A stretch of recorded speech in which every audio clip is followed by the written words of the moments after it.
Sulawesi Utara saat ini sedang mengencarkan pembangunan daerah terutama di bidang pariwisata. Hal ini tentunya seringkali melibatkan pembangunan di daerah pesisir pantai yang mengharuskan adanya kegiatan reklamasi pesisir pantai demi menunjang pelebaran wilayah pembangunan tersebut. Mencermati dampak dan manfaat atau baik buruknya reklamasi pantai terhadap suatu wilayah atau daerah, maka Ikatan Sarjana Kelautan Indonesia Sulawesi Utara tergerak untuk menggelar seminar bertajuk pembangunan berkelanjutan wilayah pesisir pantai di Manado belum lama ini. Kepala Dinas Perizinan Terpadu Satu Pintu atau PTSP Provinsi Sulawesi Utara, Shalom Krompis, mengatakan bahwa pihaknya dalam mengeluarkan izin reklamasi di wilayah Sulawesi Utara selalu harus melalui kajian mendalam akan dampak reklamasi terhadap lingkungan sekitar. Terbitan perizinan, apalagi terkait dengan kegiatan reklamasi, itu harus dilaksanakan sesuai ketentuan peraturan perundang-undangan.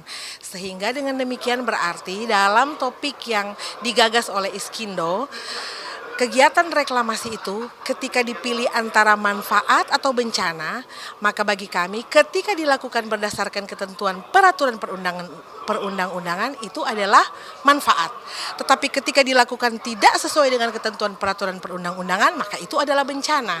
Dan pemerintah Provinsi Sulawesi Utara memastikan bahwa seluruh kegiatan reklamasi yang dilaksanakan di Provinsi Sulawesi Utara itu dilaksanakan menurut asas peraturan perundang-undangan dan kebetulan saat ini kewenangannya sudah berada di pemerintah pusat. Sementara Dani Oro dari Ikatan Sarjana Kelautan Indonesia atau Iskindo Sulut mengatakan bahwa seminar semacam ini memegang peranan penting sebagai masukan kepada pemerintah akan dampak dan manfaat dari reklamasi pesisir pantai. Di sini inilah tujuan kami, jadi manfaat atau bencana. Jadi bagaimana reklamasi. Jadi seperti yang sudah disampaikan oleh beberapa finalis tadi,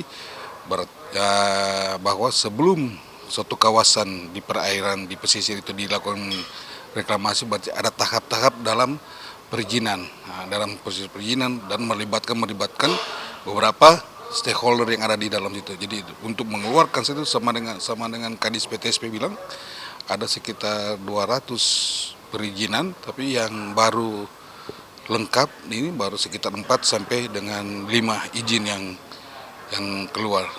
Ditambahkan juga pembangunan di Sulawesi Utara tak pelak harus melibatkan adanya reklamasi, karena Sulawesi Utara sebagian besar berada daerah pesisir yang memiliki nilai tinggi dalam industri pariwisata. Namun dalam prakteknya reklamasi harus melalui serangkaian kajian mendalam dan proses perizinan yang tepat, agar reklamasi bisa membawa manfaat bagi pembangunan di suatu daerah.